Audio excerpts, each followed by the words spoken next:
பங்கேற்று உணவு அருந்திவிட்டு அதன் பிறகு பூங்கரகமும் அக்னி கரகமும் எடுக்கலாம் என்பதை வயிறார உணவு அருந்திவிட்டு அதன் பிறகு கரகம் எடுக்கலாம் என்பதை மகிழ்ச்சியோடு தெரிவித்துள்ளோம். அம்மாவினுடைய உத்தரவாக சக்தி பூசாரி அவர்கள் உங்களுக்கு சொல்லி இருக்கிறார்கள்.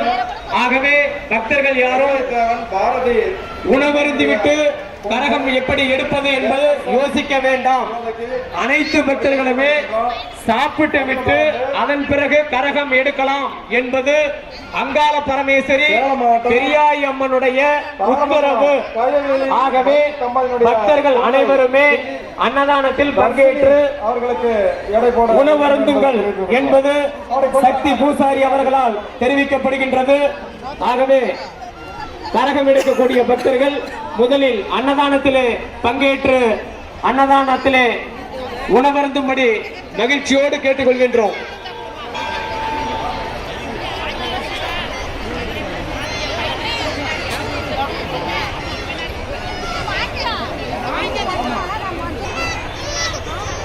அன்னதானத்திற்கு இப்பொழுது அன்னதானம் நடைபெற இருப்பதால் கொங்கனாபுரம் காவல் நிலைய காவல்துறை அதிகாரிகள் கூட்ட நெரிசல் அதிகமாக இருப்பதால் ஒத்துழைப்பு நல்கும்படி பணிவோடு கேட்டுக்கொள்கின்றோம்.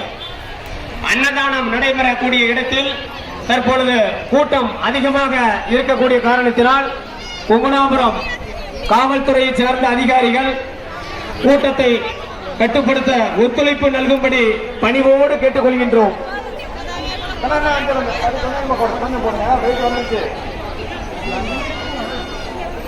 தற்பொழுது அன்னதானம்